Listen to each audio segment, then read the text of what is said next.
णमीऊणबद्धमाणं कर्मपाणं जिणं शुद्धेन गोच्छामिदयनसारं सायारण्यार्धमीणम्।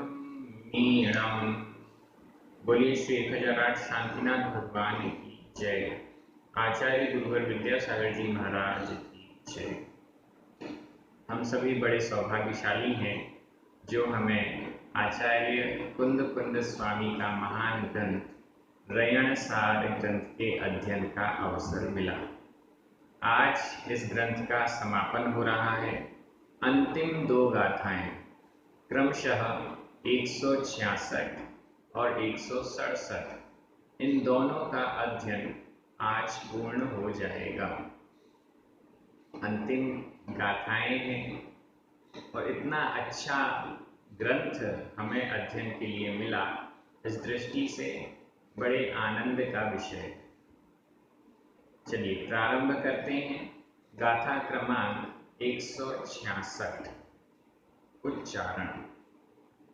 गंथ गंथ मिणम गंथ मिणम जो ण दिक्थै दिक्थै आधा ठ दिक्थै न उ मर्णै मर्णै आधा पुराण मर्णै न उ सुणेयी सुणेयी न उ पढ़ई पढ़ई न उ चिंतै चिंतै न उ भावै सो चेव हवेई उदिट्ठी उद्दिट्ठी उद्दिट्ठी आधा द पुरद आधा ट पुरठ उद्दिट्ठी।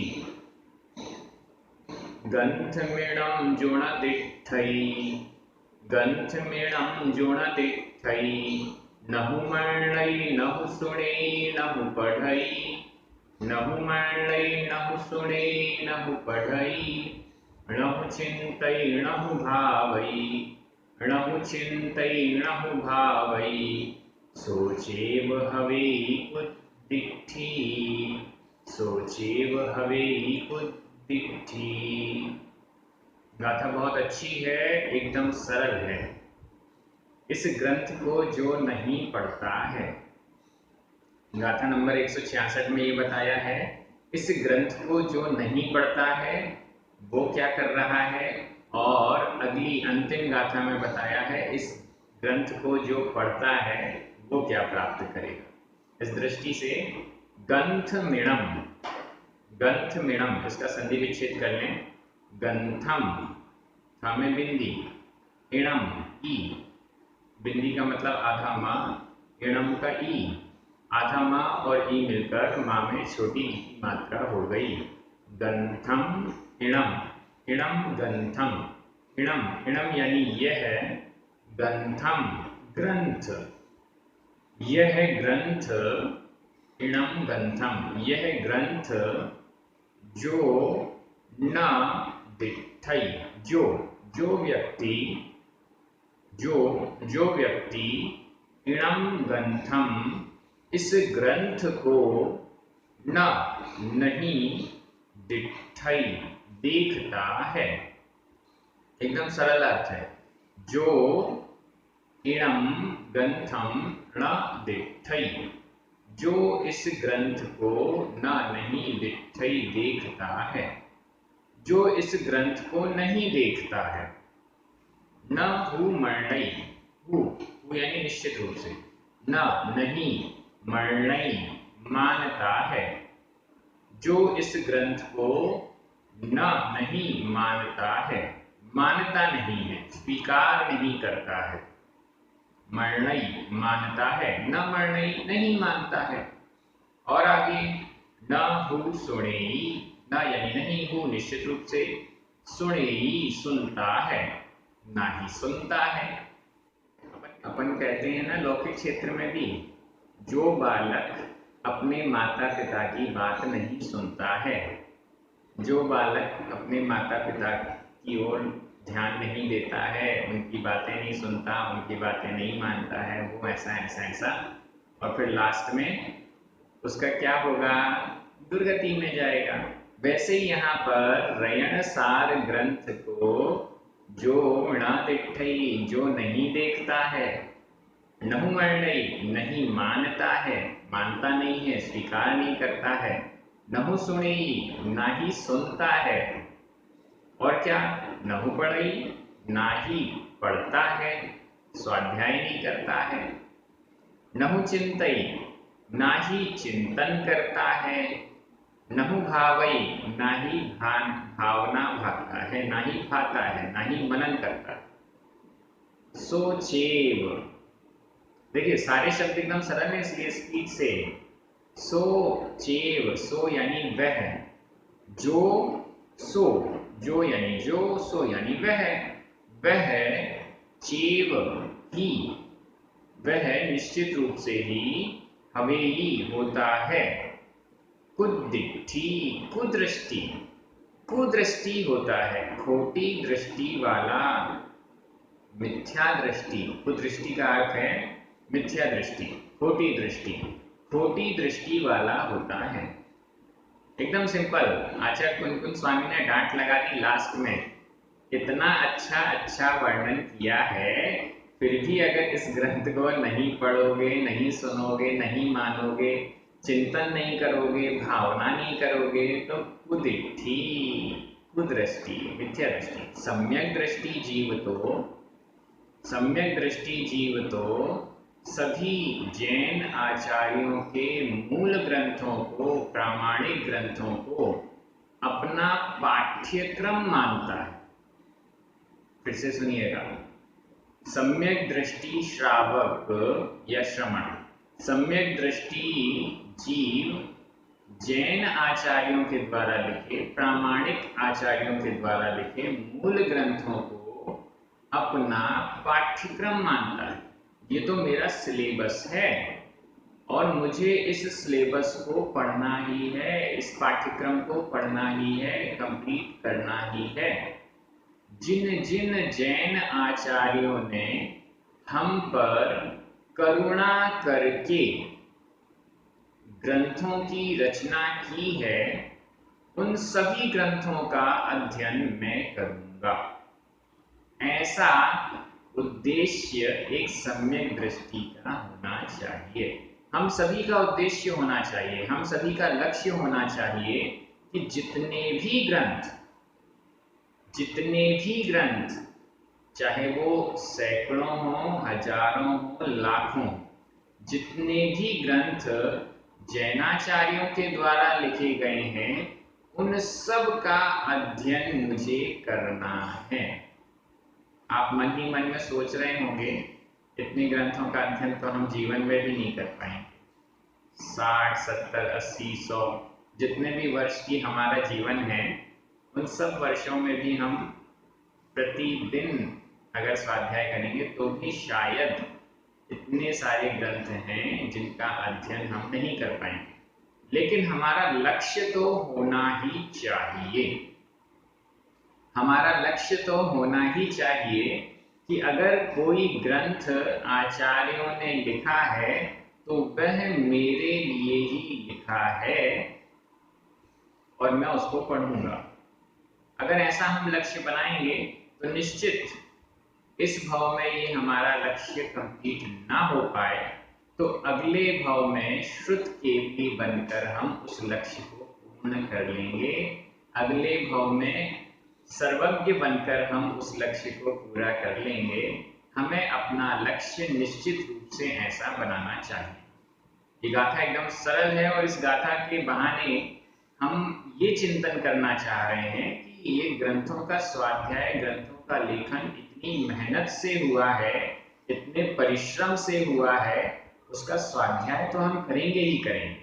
और एक एक शब्द को हमारे लिए अगर आचार्यों ने लिखा है, एक एक शब्द हम उसको समझने का पुरुषार्थ करेंगे।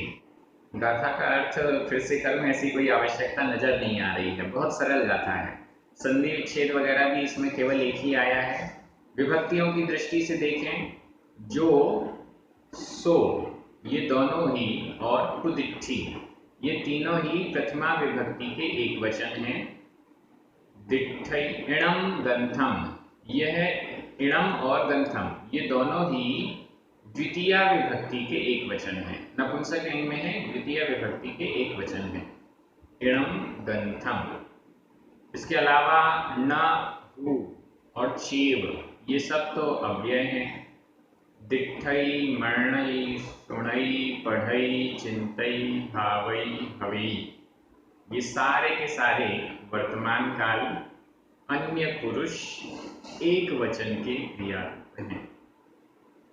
बस व्याकरण पूरा हो गया, और ये सब तो आपको आता ही है। प्राकृत भाषा तो आप सीख चुके हैं, हल्की फुल्की सीख चुके हैं, थोड़ा बहुत बाकी है, तो उसके लिए भी YouTube पर इस चैनल पर सारे वीडियोस अवेलेबल। ये गाथा पूर्ण हो गई। ये दिठई देखता है, ना यानी नहीं, ना देखता है, ना मानता है, ना सुनता है, ना पढ़ता है, ना चिंतन करता है, ना भावना भाता है। मैं बार बार जब स्वाध्याय इन गाथाओं का चल रहा था, मैं बार बार आपको इस बात के लिए प्रेरित कर रहा था कि आपको मनन चिंतन करना है। और यहाँ अंतिम गाथा में स्पष्ट आ गया कि मनन चिंतन भी करना है, मनन चिंतन जरूरी है। हमने दर्शन कर लिया, देख लिया, रैणसार नाम का ग्रंथ है, गाथाएं रोज आ रही थी आपके व्हाट्सएप पे, टेलीग्राम पर, आपने मान भी लिया कि ये एक अच्छा ग्रंथ है, सुनना प्रारंभ किया, पढ़ना प्रारंभ किया, लेकिन मनन चिंतन नहीं किया, तो फिर जो तत्व इस ग्रंथ से हमें मिलना चाहिए था वह तत्व हमें नहीं मिल पाएगा। इस दृष्टि से चिंतन, मनन स्वाध्याय के लिए बेहद आवश्यक है, ऐसा मान के चलिए। और जितनी देर आप वीडियो देखते हैं 20 मिनट 25 मिनट, इस 20-25 मिनट के बाद कम से कम 5 मिनट 10 मिनट आप मनन इस विषय पर जरूर करें, जरूर चिंतन करें। जो बात आज बताई गई, 1 या 2 विशेष बिंदु आप अपने दिमाग में रखें और फिर उसका बार बार चिंतन करें, उस पर अपने तर्क वितर्क कीजिए, सही हो गलत हो वो बात की बात, लेकिन उस पर चिंतन अवश्य कीजिए। अब हम अगली गाथा में चलते हैं। आज का प्रश्न जिसका उत्तर आपको देना है वो तो बहुत सारे आप दे सकते हैं, कोई प्रश्न नहीं पूछता। इस ग्रंथ का स्वाध्याय करने से आपको क्या लाभ हुआ ये भी आपको लिखना है। इस ग्रंथ के स्वाध्याय के दौरान आपको ऐसा फील हुआ हो कि ये चीजें सुधरनी चाहिए इन वीडियोस में, वो सुझाव भी आप दीजिए।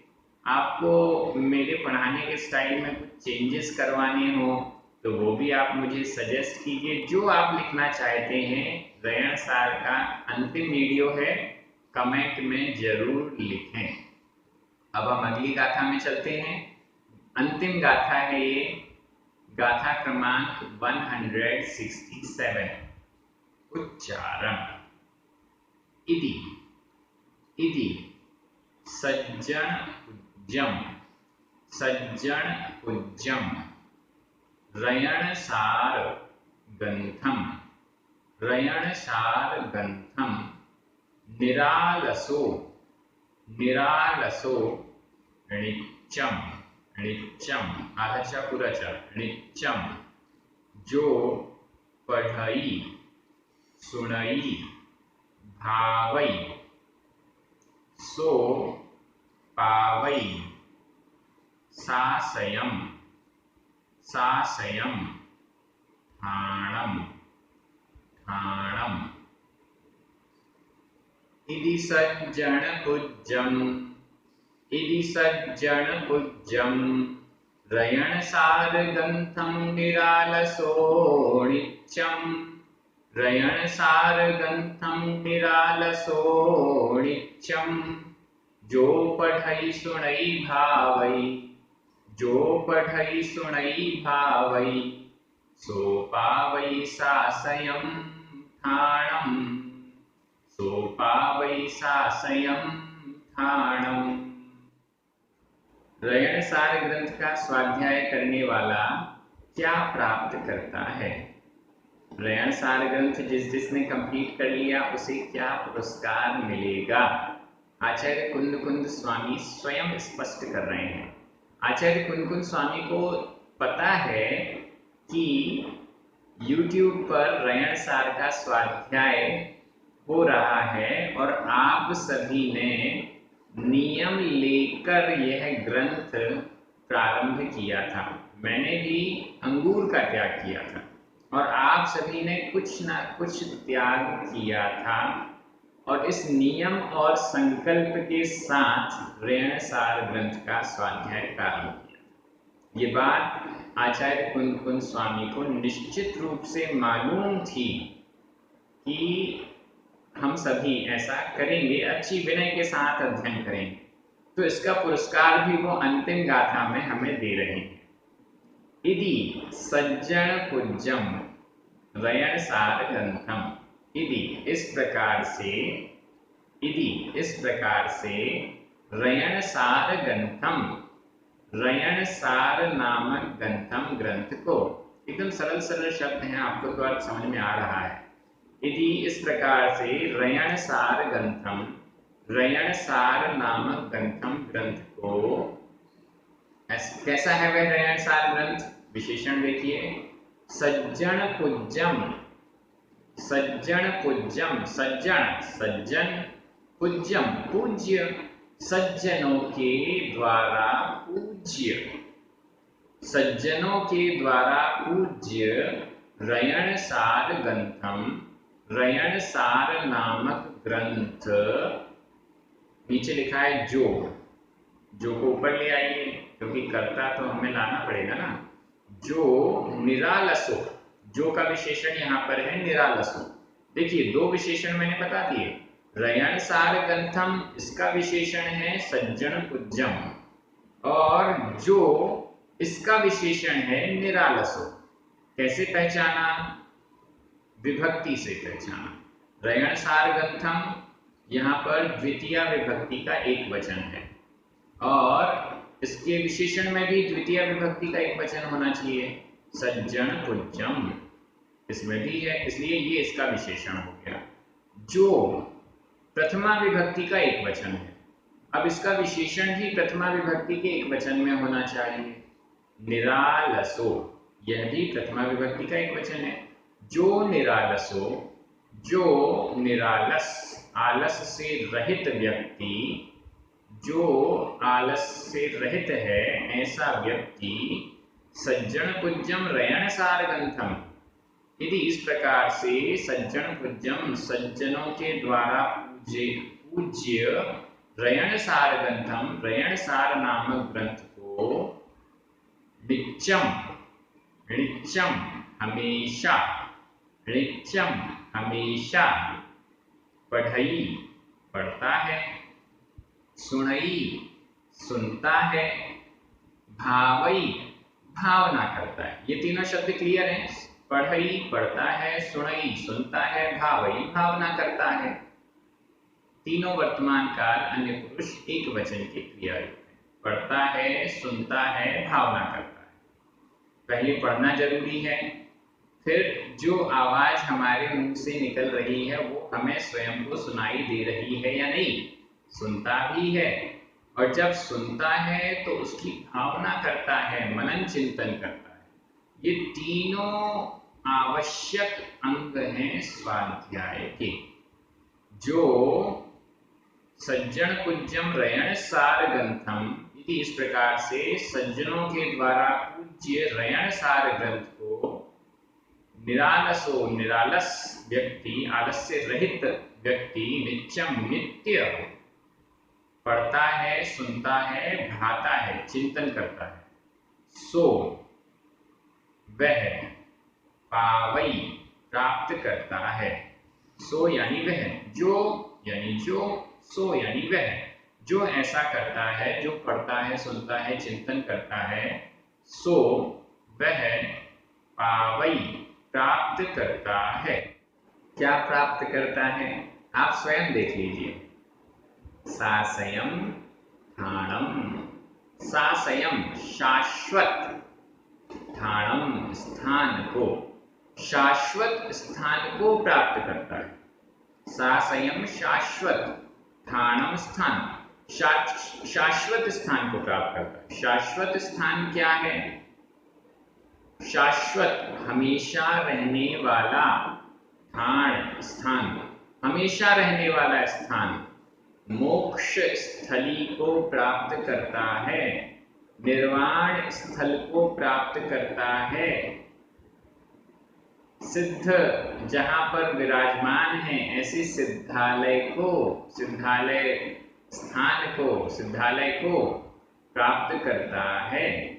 एक बार सिद्ध हो जाने के बाद जीव अनंतानंत काल तक वहीं पर स्थित रहता है, शाश्वत हमेशा अनंत सुख का अनुभव करता हुआ। तो जो रयण सार ग्रंथ का स्वाध्याय करता है, पढ़ता है, सुनता है, भावना भाता है, नित्यम नित्य हमेशा सो वह सासयम थाणम शाश्वत स्थान को पावई प्राप्त करता है। गाथा बहुत सरल है, आपको समझ में आ गई। शब्द भी इसमें सरल है, पढ़ई सुनई भावई और पावई, ये चारों ही पढ़ता है, सुनता है, भावना भाता है, पाता है। वर्तमान काल अन्य पुरुष एक वचन के क्रिया रूप हैं। जो सो निरालसु, ये तीनों ही प्रथमा विभक्ति के एक वचन हैं। सासयम ठाणम सज्जन पूज्यम और रयण सार ग्रंथम, ये सभी द्वितीया विभक्ति के एक वचन। नित्यम यदि, ये दोनों ही अव्यय हैं। पूरा हो गया, ग्रंथ भी पूर्ण हो गया। इसमें कुछ बातें जो मैं कहना चाहूंगा। सज्जन पूज्यम, मैं सोच रहा था सज्जन पूज्यम क्यों कहा, आप भी सोच रहे होंगे दुर्जन पूज्यम कह देते तो और अच्छा लगता। सज्जन पूज्यम कहा है, दुर्जनों के द्वारा पूजनीय क्यों नहीं कहा? क्या यह रयण सार ग्रंथ दुर्जनों के द्वारा पूजनीय नहीं है? कीजिए चिंतन, क्या यह रयण सार ग्रंथ दुर्जनों के द्वारा पूजनीय नहीं है, सिर्फ सज्जनों के द्वारा ही पूजनीय है? बिल्कुल। कोई भी अच्छी वस्तु होती है तो उसका मूल्य कौन पहचानता है? कोई भी अच्छी वस्तु है, कल्याणकारी वस्तु है, कल्याणकारी निमित्त है, उसको कौन स्वीकार करता है? सज्जन। दुर्जन कभी भी स्वीकार नहीं करता। दुर्जन कभी भी कल्याण के रास्ते को अच्छा नहीं मानता। आज इस सज्जन पूज्यम शब्द ने बहुत बड़ी दुविधा को दूर कर दिया, बहुत बड़ी दुविधा। मैं सोचता था इतने अच्छे वीडियोस बन रहे हैं, एक एक शब्द को क्लियर किया जा रहा है, फिर भी ऐसे एक या दो लोग मिल जाते हैं जो वीडियो को लाइक करने की जगह डिसलाइक कर देते हैं। आप सभी तो लाइक करते हैं, लेकिन कुछ ऐसे दुर्जन हैं जो लाइक की जगह डिसलाइक कर देते हैं। तो मुझे ऐसा लगता था कि शायद मैं कुछ ठीक नहीं कर रहा हूँ, या कुछ गड़बड़ कर रहा हूँ, या पढ़ाने में कुछ कमी है, या और अच्छे से पढ़ाना चाहिए। मैं प्रयास तो करता हूँ कि और अच्छे से इसका अर्थ क्लियर किया जाए, लेकिन यहाँ आचार्य कुंकुल स्वामी ने बता दिया, भैया सज्जन ही लोग लाइक करेंगे, बाकी दुर्जन तो डिसलाइक ही करेंगे। दुर्जनों को देखकर हमें कोई कार्य नहीं करना, दुर्जनों को देखकर हमें कोई कार्य नहीं करना। जो भी कार्य करना है सज्जनों को देखकर करना है। दुर्जनों का तो काम ही है डिसमोटिवेट करना, दुर्जनों का काम ही है धक्का मारना, गिराना, हतोत्साहित करना। और सज्जन समझते हैं इन कार्यों के मूल्य को, अहमियत को, क्यों जरूरी है रयण सार ग्रंथ का स्वाध्याय। ये बात सज्जन ही समझ सकते हैं, दुर्जनों के बस की बात नहीं है। तो इस दृष्टि से आचार्य कुंकुल स्वामी के प्रति मैं बार बार आभार व्यक्त करता हूँ। आचार्य कुंकुन स्वामी के इस ग्रंथ की एक एक गाथा से मुझे नया नया चिंतन, नए नए विचार अंदर जागृत हुए। जैसे यहाँ सज्जन पूज्यम ये शब्द मिलते ही कई भ्रांतियां मिट गई और ऐसा लगने लगा जो लोग प्रोत्साहित कर रहे हैं उनको तो छोड़ो, जो हजारों लोग प्रोत्साहन करने के लिए बैठे हैं सिर्फ उन पर दृष्टि रखो। तो इस दृष्टि से तभी हमारा कल्याण हो पाएगा, तभी हम आगे बढ़ पाएंगे। आचार्य कुंकुन स्वामी के प्रति आभार। जिन जिन लोगों ने रयणसार ग्रंथ का संरक्षण किया, समय समय पर पांडुलिपियों में इसका लेखन किया, समय समय पर ग्रंथ का प्रकाशन किया और 1,500-2,000 वर्ष बाद भी यह ग्रंथ संरक्षित और जीवित रह सका, हम सभी तक पहुंच सका। इस कार्य में जिन जिन ने अपना योगदान दिया है उन सब के प्रति हार्दिक आभार, धन्यवाद व्यक्त करता हूं। जिन पुण्यार्जकों के निमित्त से ये कार्य हुआ है, श्रावक श्रेष्ठी, गौरव जी, श्रीमती उनकी, अंकी जी, पूरा परिवार जो बेंगलोर निवासी हैं, पट्टी चल रही है ऊपर आप बार बार नाम देख रहे होंगे, उनके प्रति बहुत बहुत आभार।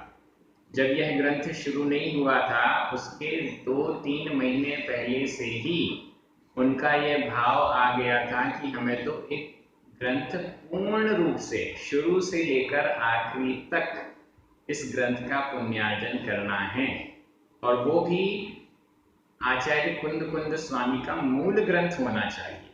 आचार्य कुंकुन स्वामी का तो नहीं, लेकिन मूल ग्रंथ होना चाहिए। पहले तो उन्होंने आचार्य कुंकुन स्वामी का ग्रंथ होना चाहिए ऐसा कहा। जब मैंने कहा नहीं, जो पूज्य मुनीश्री कहेंगे उस ग्रंथ का स्वाध्याय होगा, तो उन्होंने कहा बिल्कुल मुनीश्री जो ग्रंथ कहें उस पूरे ग्रंथ का। तो फिर रयणसार ग्रंथ फाइनल हो गया और उस पूरे ग्रंथ का पुण्यार्जन उन्होंने किया। इस दृष्टि से वो भी बधाई के पात्र हैं, धन्यवाद के पात्र हैं। कितना अधिक पुण्यार्जन हुआ है यह अंतिम गाथा स्पष्ट कर रही है। अंतिम गाथा से स्पष्ट हो रहा है नित्य पढ़ना, सुनना और चिंतन करना। अब यह ग्रंथ YouTube पर पूर्ण हो चुका है। अब इस ग्रंथ का स्वाध्याय नित्य हो सकता है। प्रतिदिन कोई ना कोई रयणसार ग्रंथ का स्वाध्याय YouTube पर करेगा ही करेगा, क्योंकि अब यह उपलब्ध हो गया है YouTube पर। तो इस दृष्टि से बहुत बड़ा पुण्यार्जन ये माना जाएगा। YouTube पर एक एक शब्द का अर्थ आप देख पा रहे हैं। YouTube पर प्राकृत प्रशिक्षण चैनल ने 500 से अधिक वीडियोस अपलोड कर दिए हैं। ये वीडियोस एक एक वीडियो ऐसा नहीं है कि नॉर्मल रिकॉर्ड किया और सब आपके सामने आ गया, नहीं, इसकी पूरी बकायदा एडिटिंग की टीम एडिटिंग कर रही है। आपको छींकने खांसने की आवाजें ऐसी नहीं आती, पसीना पहुंचते हुए मैं दिखाई नहीं देता, और भी कुछ इधर उधर के शब्द हो जाते हैं तो वो सब एडिट करके अलग किया जाता है। वीडियो को सुंदर से सुंदर आकर्षित बनाने के लिए टीम वर्क कर रही है। ये सब कार्य जो हो रहे हैं वो इसी दृष्टि से हो रहे हैं कि भविष्य में भी इनका उपयोग निरंतर होता रहे, और जो नित्यम शब्द यहाँ पर दिया है उसका हम पूरा पूरा पालन कर सकें, आचार्य कुंकुन स्वामी की आज्ञा का पालन कर सकें। इस दौरान मुझसे जो भी गलतियां हुई हों उसके लिए मैं आप सभी से क्षमा चाहता हूँ, जिनवाणी माता से क्षमा चाहता हूँ, आचार्य कुंकुन स्वामी से क्षमा चाहता हूँ। यदि मैं एक भी शब्द का अर्थ या भाव को पकड़ नहीं पाया और गलत हमने उसका अर्थ कर दिया है, तो इस दृष्टि से पूज्य आचार्य कुंकुन स्वामी, जिनवाणी माता सभी से क्षमा प्रार्थी हूँ। अगर मैंने कोई गलतियां की हो तो आप मुझे जरूर सूचित करें जिससे मैं उसे सुधार सकूं। आप सभी श्रोताओं के प्रति आभार है। आप सभी सुन रहे हैं, मनन चिंतन कर रहे हैं, कोई जिज्ञासा होती है तो आप पूछते हैं, सजेशंस देते हैं, जिससे ये कार्य और अच्छा हो रहा है। सभी के प्रति बहुत बहुत आभार। आगे जो भी ग्रंथ स्टार्ट किया जाएगा 2-3 दिन के अंदर ही आपको व्हाट्सएप पे सूचित किया जाएगा। इस ग्रंथ की जो परीक्षा होगी उसकी डेट वगैरह भी और सारी प्रोसेस भी आपको सूचित की जाएगी। इसका एक वीडियो और अभी रिलीज किया जाएगा जिसमें सारी गाथाओं का पाठ मीडियम स्पीड के साथ प्रस्तुत किया जाएगा, जिससे नित्य पाठ आप सभी कर सकें। प्रतिदिन या जब भी आपको सहूलियत होती है, आप इस ग्रंथ का सही उच्चारण के साथ पाठ कर सकें और एक एक गाथा का मनन चिंतन कर सकें। इस दृष्टि से एक वीडियो इसका और अभी आएगा। आप सभी बहुत अच्छे से अध्ययन कर रहे हैं, सभी को बहुत बहुत धन्यवाद। पुण्यार्जकों को विशेष धन्यवाद। सभी को जय जिनेंद्र। जिनवाणी माता की जय।